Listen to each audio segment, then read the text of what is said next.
tua avó fuma? Sim, os olhos. Faz mal. E tem uns olhos muito bonitos, mesmo assim. Bastante. Quem diria, não É é? aquele fumo, é do fumo. É, exatamente. Os pais dizem que são as cenouras que fazem os olhos bonitos. Mas Não, meninos, ouçam só. É o fumo. Isso. E o fumo de papoilas seco. Vá, chega, por favor. Nunca chimbo na China.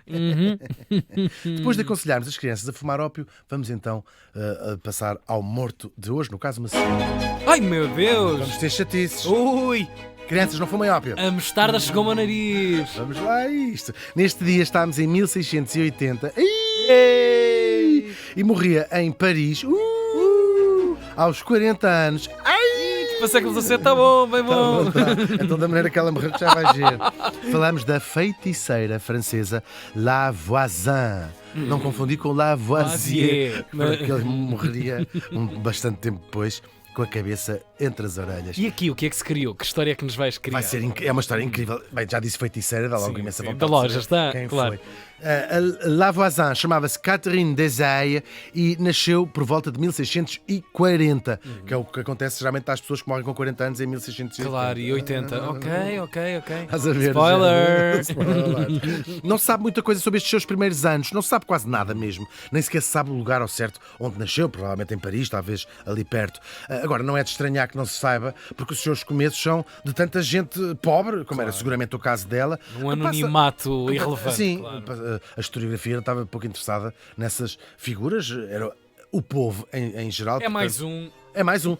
Sem saberem às vezes que se calhar era bom estarem com atenção o que é que eles andam a fazer. É sempre assim. Claro. No meio de 1 milhão há Que vai lá e tudo. Claro, mas já sabíamos que as biografias estavam mais reservadas à alta às classes mais elevadas. Só que estes dois mundos vão se cruzar e muito na vida da nossa morta. Nós sabemos, já disse que ela era pobre, e sabemos que aos 9 anos andava pela rua, provavelmente até se calhar vivia na rua, já em Paris, a ganhar a vida, a predizer o futuro. Dizia assim: eu acho que tu te vais Já tão passar novinha? dessa cabeça. Sim, com 9 anos já tinha assim uns umas poderes, coisas. vá. Ou então para ganhar assim uns cobres. Sim, Dizia assim: eu acho, Tiago, que tu depois do meio-dia vais almoçar. Estás a Mas ver? parava a frase e assim, mais uma moeda, esticava a mão. Sim, mais uma moeda. Vai acontecer hoje uma coisa horrível. E punha assim a mão. Mas o quê? A tua mãe, mais uma moeda. Exatamente. Pois assim. Muito engraçado. Lindo. Agora, entretanto, ela vai casar com o joalheiro Antoine Monvoisin, daí lhe vem este apelido Ok. Monvoisin, que depois encurtado para Lavoisin, que os franceses adoram fazer isto, né? Lá, não sei o quê. Lá, lá, lá, lá, lá, lá, lá, lá, lá, lá, lá. Ulala. Ulala, Ulala. ulala. No caso era alalá. Agora, o marido da Lavoisin, o Antoine Monvoisin, era um homem cheio de ideias, quase todas. Claro. Isto está E a ótimo. joalharia. Estou a vê-los os dois assim abraçados. Já mães. Mas ela casa e depois às vezes começa a perceber: este tipo é só um furo acima da atualidade mental, pensou ela. Pois. E o negócio acaba bem por aí. A joalharia dele vai com o caraças. E o negócio estava a ir à falência. E ela resolve, vou dizer, ampliar a sua área de atuação. Ela continuava a ler a cine e fazer essas coisas todas. E ela, porquê é que ela vai fazer isto? Ela não só era muito empreendedora, uma mulher inteligentíssima, como isto é uma suposição minha, mas a pensar: eu não vou voltar a ser pobre e viver na rua, não vou mesmo. Que é um caráter muito comum até nessas personas. Claro. Não quero, Eu não para quero. ali não quero volto, ser. claro. Claro, o marido não era rico, mas tinha ascendido à classe média, tinha uma vida mais ou menos confortável. Ela dizia: não vou voltar a ser. Uma Scarlett O'Hara. Claro. Paris, Para no mim, século não XVII. volta a descer. Aquilo Sim, não ser volta. mais. Claro. A mim Sim, não sim. me lixam mais. Claro, com F. Exatamente. Ela vai continuar a ler a sina, não é? O destino. Vai estudar mais a fundo a quiromancia, que é a arte de ler as mãos, não é? as linhas, não é? E desta vez vai ler a aristocracia de Paris. Ela vai se tornando muito, muito, muito popular, sobretudo entre as mulheres, as senhoras aristocráticas, mas maçadas com a vida, não é? Maçadas com os seus casamentos. Nós temos que nos pôr no século XVII, isto é a altura de Versailles, não é? Dos 14. As aristocratas, é que já não havia mais nada, o tédio é uma cena, Sim. já não há mais nada para fazer. Como o que E então, contornar isto? é muito engraçado. Eu já ia falar disso mais à frente, mas vamos pôr-nos para estarmos no mindset desta altura, Sim. no Ligações Perigosas. Já toda a gente viu esse filme, de Les Liaisons Incrível. Dangereuses. Sim. Imagine, tudo aquilo era isso é o cúmulo do tédio, esse filme. Sim, sim, sim. Aquilo já não é nada. Aquelas pessoas estão a fazer intrigas por nada, Claro. absolutamente nada. E nunca, já quase não se falam diretamente, diz assim, a tua avó é porca, arranjam 20 pessoas por Para intermédio passar a mensagem. para chamar, e morrem 10 por Claro, por- claro, pelo caminho. É muito interessante é o zénite do tédio humano. É o zénite do tédio. Já não tens mais nada que fazer Sim, e passas sim, a sim, vida. sim, sim.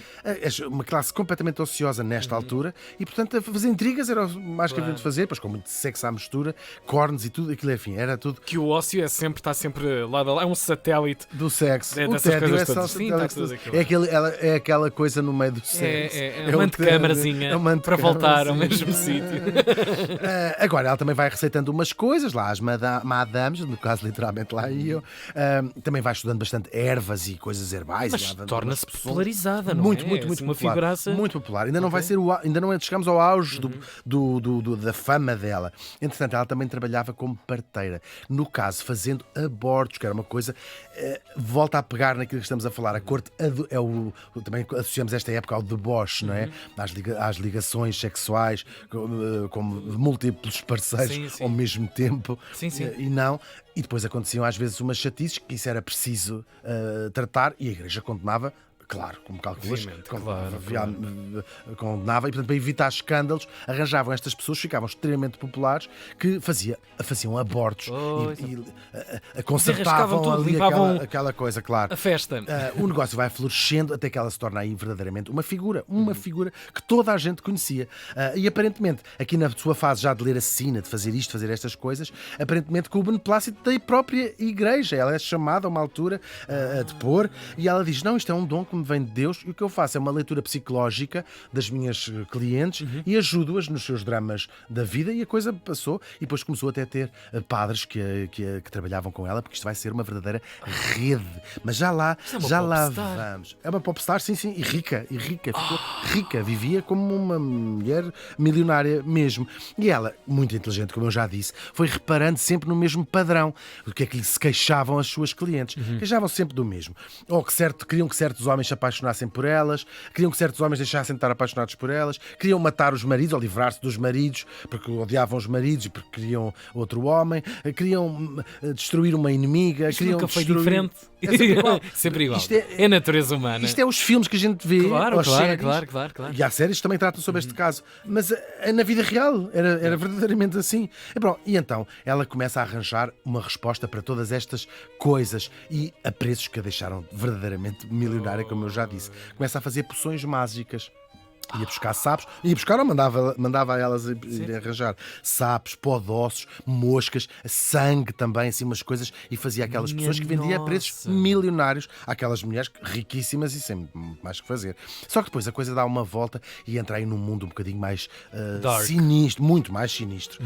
O mundo da magia negra, mas a sério. Ela começa a fazer rituais satânicos e missas negras nas catacumbas da sua própria casa, que vai buscar padres para fazerem essas missas. A missa negra é o ritual católico, mas invertido, portanto estás a adorar o demónio. E tinha padres. Como é que ela arranjava os padres para fazerem isto? Ou eram amantes dela, que ela depois tinha montes de amantes colocados estrategicamente, ou eram pessoas que lhe deviam dinheiro, ou lhe deviam favores, ou ela tinha E ela coisas- recrutava para essa sim. missão. Então vem cá fazer isto. Agora, isto tem um lado muito, muito mais sinistro. Claro, é um corpo de uma mulher. Nós, se calhar, também tem o nosso imaginário. Na Missa Negra, punha o corpo de uma mulher despida, que serve como altar, e depois é banhada. Claro, há aqui mitos também envolvidos a isto, mas eram banhadas com cuidado aos mais suscetíveis, com bebés, com sangue de bebés. Eu acho que nós temos isto Chega-nos no por nosso... crónicas. Sim, e já vais ver onde nos chega mais. Sim. Mas, assim, vivos ou mortos. E, portanto, Sim. supostamente arranjava esses bebés em muitos sítios, era uma rede. Ela abriu uma casa, porque ela foi muito benemérita também, entre aspas. Abriu uma casa em Paris, onde recolhia mães solteiras. Bem, que polvo esta pessoa. É mesmo. Está em todo o lugar. É mesmo verdade. E, portanto, aqueles bebés ficava com eles. Ia apanhar mulheres na rua, pessoas que tinham tido filhos e que não podiam marido Indigências, saber. aproveitou-se tudo e mais alguma Sim. coisa, claro. E os bebés eram usados para este final tão terrível e horroroso, não é? Agora, claro, esta ideia toda que associamos também a Versailles, não é? Estas missas, imagina-te, às escuras, com uma capa, estás a ver? Lá vamos fazer as missas negras, lá vinham elas retirar as tiaras e tudo, lá vinham elas descer à catacumba da Lavoisier. Com os croques. Tudo incrível. É incrível e sinistro. Não, sim, macabro, sim, muito. Vai aqui juntar-se outra coisa, como se isto não fosse já suficientemente tétrico, e isso sim vai ditar o seu fim, que são os venenos que ela começa a fazer e a vender às aristocratas ricas. E a limpar o sebo. Ela começa a fazer venenos para elas. Ela queria fazer o sebo a não sei o quê. E é aí sim que aparece este caso, o Affaire des Poisons, o escândalo dos venenos. Nós já falámos deste caso aqui 2 ou 3 vezes, que vai abalar a corte inteira, porque começam a morrer pessoas, a cair pessoas para o lado, a cair aristocratas, morrem envenenados. Isso nunca chega aos ouvidos do rei? Já vai chegar. Sim mesmo. A coisa vai arrebentar quando se descobre que uma certa Madame de Bronvilliers, eu acho que foi ela que a trouxemos aqui também, andava a conspirar com um amante que tinha, matar o pai e os irmãos para herdar a fortuna da família. Este caso é apanhado, ela é descoberta, é apanhada e vai criar um verdadeiro pânico entre os aristocratas franceses da corte de Versailles, a que ela pertencia, e vai chegar ao Rei Sol, sim, o Luís XIV, sabe daquela história, começa a ligar os pontos e dizer, mas também outro dia morreu a não sei quantos, gente muito próxima dele, morreu o Zé Alho. Claro, o Zé Alho, o Zé Carlos também tinha morrido. Ou seja, ele linka que há aqui uma pessoa, um fabricante dessas armas. Estão-nos a matar a todos, Fica cheio de medo de ser ele próprio. Claro, ele próprio próximo, vítima, claro. A comida tinha que ser provada por 10 criados antes de chegar à boca dele, já só apanhava. Aquilo era só uma folha de alface que lhe chegava. Foi assim que nasceu a novela Coisinha. Tadinho. E sobretudo vai mandar o superintendente da polícia de Paris investigar o caso como deve ser. E é assim que chegam a uma mulher que fazia venenos e que vai dar com a língua nos dentes e vai-se descobrir uma complexa e gigantesca teia de agentes de outras mulheres que recebiam, o que é que faziam? Eram também cartomantes, faziam isto e aquilo, mas ela tinha escalonado aquela. A Teresa vai atender aquela e ela já só atendia a mais alta aristocracia. O resto tinha uma rede enorme de mulheres. Isto era mesmo uma rede que depois envolvia a rede que vai buscar os bebés, a rede que vai buscar não sei o quê, a rede que até vai porque ela não buscar tinha os capacidade de estar na rua a recrutar novas pessoas. Não, ela agora nesta altura já era uma senhora completamente. Sim. Vivi lá no seu palé. Isto é escandaloso, não é? A bruxinha da rua da moedinha. É mesmo. Grande volta. Claro, e de repente ficou-se com a ideia que metade da corte andava a tentar matar a outra metade, não é? Claro, isto é o Ted. É, o Ted faz coisas. Agora, a nossa morta, isto é denúncias, a nossa morta é presa, só que em vez de ser torturada, deram-lhe vinho, que era uma coisa que ela adorava beber vinho, em vez de lhe baterem. Há pessoas que estão a ouvir isso e dizer assim nunca fui torturado. Claro. Só que ela foi dando com a língua nos dentes, claro. Isto é um escândalo. As revelações que ela fez quando começou a falar são gigantes. Foram denunciadas dezenas de aristocratas, muitas delas atuais ou antigas amantes do rei, gente muito próxima, e até um plano de envenenamento que incluía o próprio Luís XIV. Pois, bem, ele tinha aquilo na cabeça. Claro, isto vai de gente próxima, de gente muito próxima. Sim. Isto eram as amantes dele, ou seja, eram as mulheres que dormiam à noite com ele na cama. Claro que a rainha poucas vezes tinha lhe acontecia isso. Agora, a mais famosa delas, e também já falámos aqui dela, a Madame de Montespan. Já toda a gente ouviu falar dela, era a principal amante do rei. Isto tinha um título até, Maîtresse en titre, e era mãe de 7 filhos do rei. Vivia com ela. Claro, nunca foi comprovado que ela quisesse matar o rei em particular, mas esta relação que durou 10 anos, com 7 filhos, portanto era a mulher dele quase, não é? Maîtresse en titre, começa a aparecer uma mulher mais nova e o rei ia mudando de amante principal e ela percebe isto e o que é que faz? Uma coisa, vai lá à Lavoisier, que lhe vende um veneno e a outra amante do rei morre. Bateu a bota, sim. E o Luís XIV passou-se. Claro, ela, por ser mãe dos filhos dele e por ter tido aquilo tudo, não lhe vai ser morta, vai a ser desterrada e morre completamente sozinha e abandonada, porque começa aqui um processo, um julgamento gigante. Cabeças a prémio. Cabeças a prémio, mesmo. São 300 mulheres que são acusadas, mulheres e não só, também há padres também, mas sobretudo estas aristocratas e depois as mulheres que lhes vendiam os venenos, essa rede que arranjava os chapos, que arranjava não sei o quê. 300 mulheres. As aristocratas foram quase todas para o poupadas da morte, não é?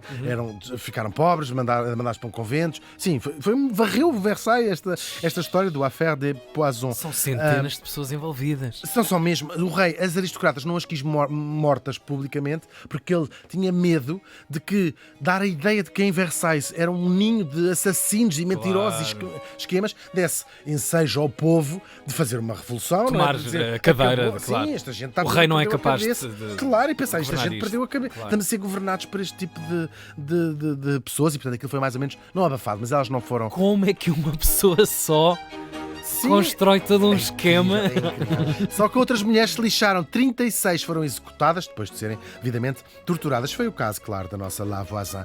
Foi acusada de ter ajudado a matar mais de 1000 pessoas ao longo destes anos e de ter causado a morte até 2500 bebés. E por isso foi condenada à pena máxima, que é ser queimada viva. Diz que nos seus momentos finais tentou clamar a inocência e depois passou a dizer palavrões para todos os homens que a tinham condenado. A mãe do Luís XIV era isto, a mãe do Luís XIII ainda era pior, a mãe do Luís XII só lhe faltava não sei o quê, a mãe do Luís XI até não sei o quê, a mãe do Luís X, e meu Deus, não me obrigues a falar, isto assim, até ao São Luís dos Franceses, o primeiro rei a chamar-se Luís, cuja mãe já nem era mãe, eram 2 homens. Bom, seja como for, o final dela estava de facto decidido, que era arder na fogueira. E acaba assim a história da que foi a mulher mais poderosa da corte francesa, mais poderosa, quiçá, do que o próprio Rei Sol. Só que, na sombra, a Lavoisin morreu faz hoje 344 anos. Bravo!